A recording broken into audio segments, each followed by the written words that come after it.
आदतें जो एक धर्मी जन को कमजोर करती हैं, बर्बाद करती हैं। वैसे तो बाइबल के ऊपर विश्वास करने के लिए हमारे पास बहुत सारे रीजंस हैं कि क्यों ये परमेश्वर का वचन है और क्यों हम इसके ऊपर भरोसा कर सकते हैं, विश्वास कर सकते हैं। लेकिन इन सारे कारणों में से एक कारण जो मुझे बड़ा ही ऑब्वियस लगता है और बड़ा हैरान होता हूं कि अगर ये बाइबल सच में इंसानों ही के द्वारा लिखी गई होती, इंसानों ही की प्रेरणा से लिखी गई होती, तो ये लोग कभी भी अपनी कमजोरियों, अपनी गलतियों को इस बाइबल में ऐड ना करते। वो अपने आप को हीरो की तरह पेश करते कि जो अपने आप को हाथ भी नहीं लगने देते थे, 100% फ्लॉलेस थे। जैसे हमें कई मूवीज में देखने को मिलता है कि हीरो को कोई टच नहीं कर सकता है, हीरो में कोई कमी नहीं है, वो जहां भी जाता है बस धूम मचा देता है। लेकिन नहीं, बाइबल के हीरो जो हमें देखने को मिलते हैं वो चाहे बड़े बड़े नाम थे, चाहे अब्राहम है, चाहे दाऊद है, चाहे सुलेमान है, चाहे कोई भी, ये बड़े बड़े इंसान रहे। यहाँ तक कि पतरस जो कि कलीसिया का हेड था, उसकी कमजोरियां भी हमें बाइबल में देखने को मिलती है। तो अगर ये सच में इंसानों के द्वारा लिखी गई होती तो वो अपनी कमजोरियों को, अपनी गलतियों को बाइबल में ना बताते, अपने आप को हीरो की तरह पेश करते। लेकिन उन्होंने ऐसा नहीं किया। अपनी किसी गलती, किसी कमजोरी को उन्होंने छिपाया नहीं, वरन जैसे परमेश्वर ने इंस्पायर किया उन्हें लिखने के लिए, उन्होंने लिखा पवित्र बाइबल में। क्योंकि ये बाइबल खुदा का वचन है, उसका कलाम है जो हमारे लिए दिया गया है कि हमें इस दुनिया में रहते हुए अपनी जिंदगी को कैसे गुजारना है और निजात का रास्ता कौन है, इसके बारे में हमें बताया गया है। धर्मी जीवन गुजारना, वो चाहे किसी बहन के लिए है या चाहे किसी भाई के लिए है, ये डेलिब्रेट एक्शंस है जो हम जानबूझकर अपने फैसले लेते हैं, ये उसके ऊपर डिपेंड करता है। और ये कोई एक दिन का काम नहीं है कि हाँ हम एक दिन में ये सब कुछ कंप्लीट कर देंगे, धर्मी हो जाएंगे। नहीं, this is a life long process. इसमें जिंदगी भर की ये हमारी दौड़ है, ये एक रेस है जिसमें लगातार दिन प्रतिदिन हमें दौड़ना है। और रियलिटी यही है कि कुछ आदतें हैं जो हमें अपनानी पड़ती है ताकि हम धर्मी जीवन गुजारें, धार्मिकता में बने रहें, परमेश्वर की प्रशंसा करने के लिए उसकी पवित्रताई में बने रहें। और फिर वही कुछ ऐसी आदतें भी हैं जिन्हें हमें छोड़ना पड़ेगा, त्यागना पड़ेगा, ताकि हम पवित्रताई के रास्ते से, धार्मिकता के रास्ते से कहीं फिसल ना जाएं। एक इंटरव्यू में मैं एक मार्शल आर्ट्स को सुन रहा था और वो बता रहे थे कि कैसे कितनी तैयारियां करनी पड़ती हैं उन्हें एक लड़ाई के लिए, to prepare for a fight and during his preparation.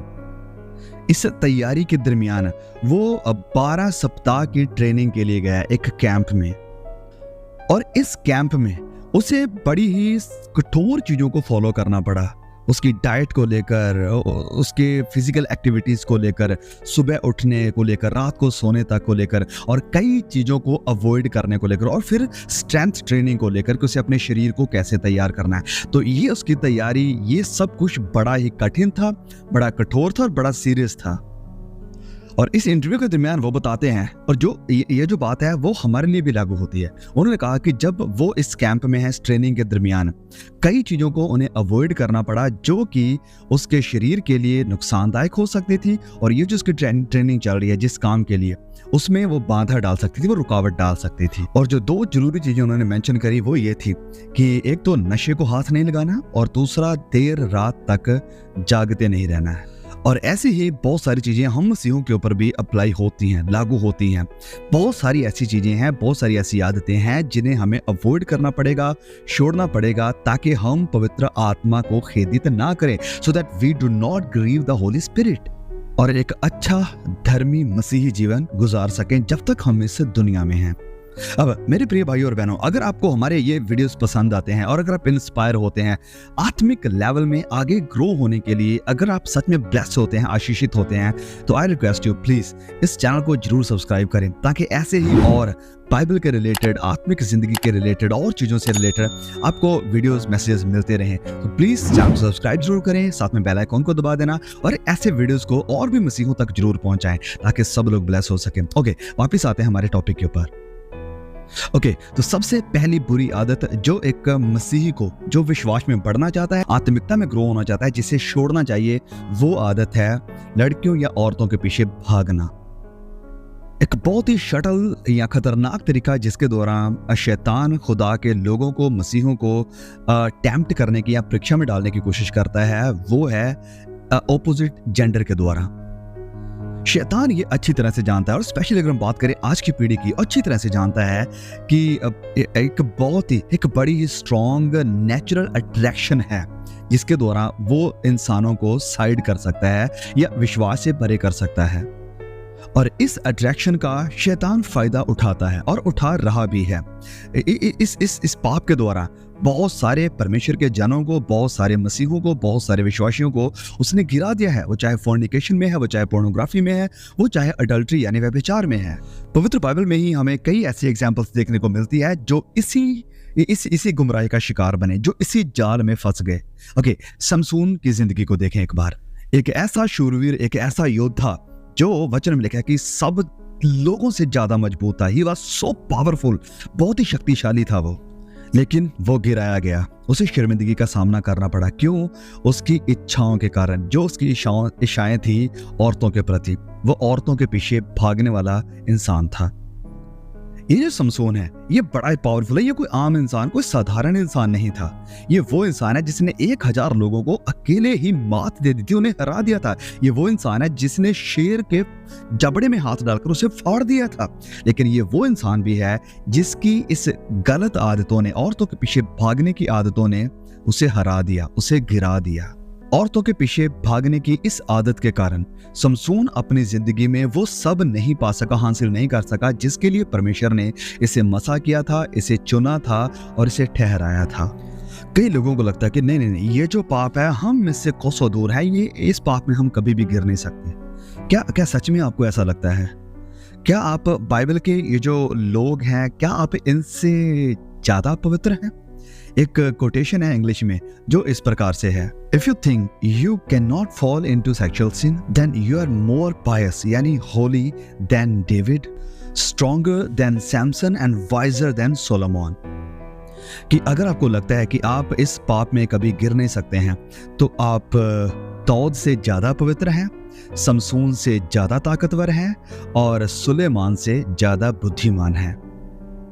देखिए, हम इस सोसाइटी में हैं, ऐसे समाज में अब रह रहे हैं जो इस चीज को ग्लोरीफाई करते हैं या इस चीज को बढ़ावा देते हैं कि जितनी ज्यादा लड़कियां या औरतें आपके पास है, आपके कांटेक्ट में हैं, आपके साथ हैं, तो आप सच में आपने कुछ अचीव कर लिया, आपके पास सच में कुछ है।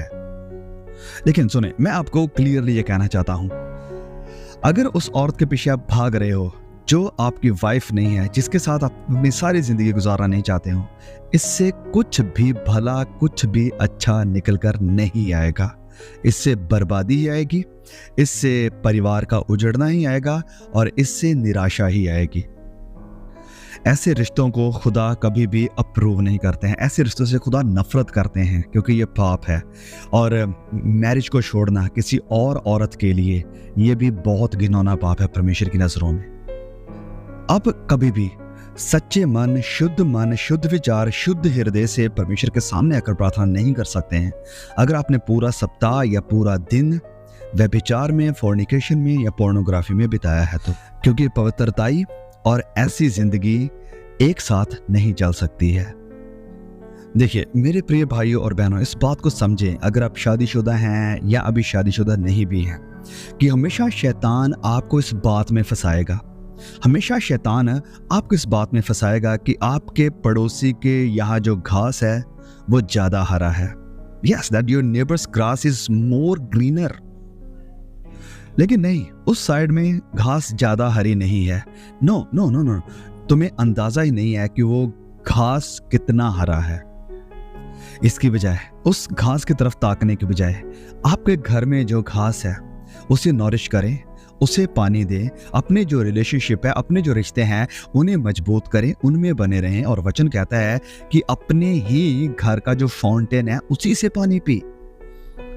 ओके, तो ये थी पहली बात या पहली आदत जिसे हर एक मसीह को, चाहे कोई बहन है या कोई भाई है, उसे अवॉइड करना है। दूसरी आदत जिसे मुझे, आपको, हम सबको अवॉइड करना है वो है परस्यूइंग प्लेजर, यानी भोग विलास के पीछे भागना। परमेश्वर के बच्चे या बच्चे को कोई और चीज नहीं है जो इतना कमजोर करती है जितना ये भोग विलास कमजोर करता है या पीछे लेकर जाता है। पहला तिमुथियुस अध्याय 5 और उसके वचन 6 में लिखा है, पर जो भोग विलास में पड़ गई वह जीते जी मर गई। अब भले ही ये जो वचन है, ये जो आयत है, स्पेसिफिकली देखने को मिल रही है औरतों के लिए, बहनों के लिए, लेकिन ये हम सब के लिए अप्लाई होती है। सभी लोगों के लिए ये वचन मायने रखता है कि जो भोग विलास में पड़ गया वह मर गया। दूसरे शब्दों में कहें कि वो एक ज़ॉम्बी की तरह बन जाएगा। अब हो सकता है कि ये आपको झूठा लगे, लेकिन ये आपको सच्चाई लगेगी जब आप इसे आत्मिक नजरिया से देखना शुरू करेंगे। तो देखिए, क्या आपने वचनों में कभी ये नहीं पढ़ा कि हमारा शरीर और हमारी आत्मा ये लगातार युद्ध में, संघर्ष में या बैटल में रहते हैं? और ये जो प्लेजर यानी भोग विलास है, वो चाहता है कि आप अपने बदन को, अपने शरीर को खिलाओ और आपकी आत्मा को नजरअंदाज करो, उसे कंगाल पड़ने दो, उसे मरने दो, उसको उजड़ने दो। ओके, तो जब हम बात करते हैं प्लेजर की या भोग विलास की, तो ये सिर्फ सेक्सुअल इमोरैलिटी यानी शारीरिक अभिलाषाओं तक ही सीमित नहीं है। अगर आप हद से ज्यादा खाने से प्यार करते हैं और खाना खाते हैं, अगर आप हद से ज्यादा सोते हैं जितना आपको सोना नहीं चाहिए, ये भी भोग विलास के पीछे भागना है और ये आपकी आत्मिक जिंदगी को कमजोर करेगा। जब आप गलत वीडियोस मोबाइल के ऊपर या अपनी स्क्रीन के ऊपर देख रहे हैं, जब कोई भी आपके आसपास नहीं है, ये भी भोग विलास के पीछे भागना ही है। जब आप डबल मीनिंग जोक्स या कॉमेडी को आप देख रहे हैं अकेले बैठकर, ये भी भोग विलास के पीछे भागना ही है। अपने आप को किक देने के लिए, अपने आप को खुश करने के लिए नशों का, ड्रग्स का इस्तेमाल करना, ये भी भोग विलास ही है। ऐसी जगहों पर जाना जहां पर जाना आपको नहीं चाहिए, ऐसे लोगों के साथ बैठकर खुश होना, आनंदित होना, जिन लोगों से आपको दूरी बनानी चाहिए, ये भी भोग विलास के पीछे भागना ही है। मेरे भाई और बहनों, ये जो भोग विलास के पीछे भागना है, ये एक मसीही इंसान को उजाड़ देती है, एक विश्वासी को उजाड़ देती है और उसके अंदर जो आत्मिक ताकत है उसे खींच लेती है, उसे दूर कर देती है। मैं कभी भी किसी ऐसे प्रभु के दास से नहीं मिला हूं, मैं कभी भी ऐसे स्ट्रॉन्ग मैच्योर मसीह से नहीं मिला हूं जो कि संसार के भोग विलास के पीछे भी भागता था और साथ ही साथ वो परमेश्वर से भी अच्छा रिश्ता बनाकर रखता था। नहीं, ऐसा कोई भी मुझे नहीं मिला। भोग विलास के पीछे भागना, ये ऐसे हाथ हैं जो धार्मिकता का, आत्मिकता का और पवित्रता का गला घोटते हैं। सचेत रहें, सतर्क रहें उन सारी चीजों से, सारी आदतों से जो आपको परमेश्वर से दूर करती हैं और इन्हें पूरी तरह से अवॉइड करें, नजरअंदाज करें, इनसे पीछा छोड़ाएं अपना। मैं एक जवान भाई से मिला जिसने कहा कि 15 सालों से लगातार वो गलत वीडियोस अपने मोबाइल के ऊपर देखता आ रहा है और वो कहते हैं कि मैं पहले प्रार्थना करता था, अच्छी प्रार्थना करता था, लेकिन जब से मैं इस गुनाह की दलदल में धंसता चला जा रहा हूं, तब से मैं प्रार्थना नहीं कर पा रहा हूं। 5 मिनट के लिए भी मुझसे प्रार्थना नहीं होती है। जब मैं आंखें बंद करके प्रार्थना करने की कोशिश करता हूं तो मेरी आंखों के सामने, मेरे विचारों में वो सारी वीडियो सामने आ जाती हैं जिनको मैं देखते आ रहा हूं। तो ये इंसान जो फ्रीली प्रार्थना कर सकता था, प्रभु की तरफ ध्यान लगा सकता था, अब इसका ध्यान नहीं लग रहा है, इसके ध्यान में और ही कुछ चल रहा है। क्यों? क्योंकि इसने भोग विलास का पीछा किया था। तो ये जो भोग विलास का पीछा करना है, ये एक धर्मी इंसान को, मसीही इंसान को, पवित्र इंसान को कमजोर करता है और धीरे धीरे उसे पूरी तरह से खाली कर देता है। उसे एक स्केलेटन, जो हड्डियों का पंजर होता है, आत्मिकता में उसे वो बना देता है। याद रखें हमेशा इस वचन को, इफिसियों 4:27 को, इफिसियों अध्याय 4 वचन 27 कि शैतान को अवसर ना दो, शैतान को कोई मौका ना दो। ओके, तीसरी आदत जो कि परमेश्वर के बच्चे को, बच्ची को कंगाल करती है, वो है कि जब प्रार्थना करना और बाइबल की स्टडी करना बंद हो जाता है। प्रार्थना हमारी स्पेशल डायरेक्ट कॉल है परमेश्वर के साथ है, और वचन को पढ़ना, वचन की स्टडी करना, ये हमें भरता है, हमें तैयार करता है, हमें भरपूर करता है बुद्धि के साथ और डिसर्नमेंट यानी परख की आत्मा के साथ, और हमें बताता है परमेश्वर के प्यार के बारे में, हमें बताता है उसके इंस्ट्रक्शंस के बारे में, हमें बताता है परमेश्वर की आज्ञाओं के बारे में। जब हम प्रार्थना करना, जब हम बाइबल को पढ़ना, बाइबल की स्टडी करना बंद कर देते हैं, तो हम स्पिरिचुअली वल्नरेबल यानी स्पिरिचुअली कमज़ोर और असुरक्षित हो जाते हैं। परमेश्वर की गाइडेंस अगुवाई से हम दूर हो जाते हैं और अपने आप को हवाले कर देते हैं परीक्षाओं के और इस संसार की अभिलाषाओं के। मैं बहुत से ऐसे मसीहों को जानता हूं जिन्होंने प्रार्थना करना और वचनों के साथ समय बिताना कम कर दिया, धीरे धीरे कम कर दिया और जाता रहा। उन्हें लगता था कि अब वो अपनी ज़िंदगी को अब हैंडल कर सकते हैं, वचनों के बारे में उन्हें पता है, तो अब हमें और ज़्यादा बाइबल पढ़ने की, प्रार्थना करने की ज़रूरत नहीं है। और ये चीज़ें जो एक समय में इनकी ताकत थी, इनका जोर था, इसे उन्होंने छोड़ दिया। परमेश्वर के साथ रिलेशन को छोड़ दिया, परमेश्वर की गाइडेंस को छोड़ दिया और अपने आप को नेगेटिव इन्फ्लुएंसेस के साथ भर लिया। धीरे धीरे शैतान का हाथ, शैतान का अटैक हैवी होने लगा, क्योंकि परमेश्वर के साथ कोई रिश्ता, कोई संबंध ना रहा। ये बहुत ही जरूरी है कि हम कुछ समय निकालें, स्पेशली सुबह और शाम को, जब भी आपको सही लगे कि आप इसमें बैठकर प्रार्थना करेंगे, वचनों को पढ़ेंगे। हाँ, हम जानते हैं कि दुनिया बड़ी बिजी है, संसार को इस तरह से शेप कर दिया शैतान ने कि बस दुनिया भाग रही है पैसे के पीछे, काम के पीछे, अपने कैरियर के पीछे, फेमस होने के पीछे, घर चलाने के पीछे। हम जानते हैं कि ये बिजी दुनिया है, लेकिन परमेश्वर चाहते हैं कि इस बिजी दुनिया से समय निकालकर आप थोड़ा समय उसके साथ बिताएं। तो वचन को पढ़ना और प्रार्थना करना, इसे प्रायोरिटाइज करें, इसे अपनी जिंदगी का पहला हिस्सा बनाएं, क्योंकि ये सिर्फ ना हमें आत्मिक तौर पर मजबूत करेगी, आत्मिकता में हमारी मदद करेगी, वरन ये दिन प्रतिदिन की हमारी जिंदगी में हमें शांति भी देगी और हमें डायरेक्शन भी देगी। सही फैसले में ये हमारी मदद भी करेगी। ओके, तो मुझे उम्मीद है, मुझे होप है कि ये जो मैसेज है, इससे आप बहुत चैलेंज भी हुए होंगे, बहुत कुछ आपने सीखा भी होगा। सो प्लीज़, मैं नहीं चाहता कि इस वचन के खजाने को आप अपने तक सीमित रखें। और भी हमारे बहुत सारे मसीह भाई बहन हैं जिन्हें इसकी ज़रूरत है, स्पेशली जो जवान हैं, उन्हें ज़रूरत है इस मैसेजेस की।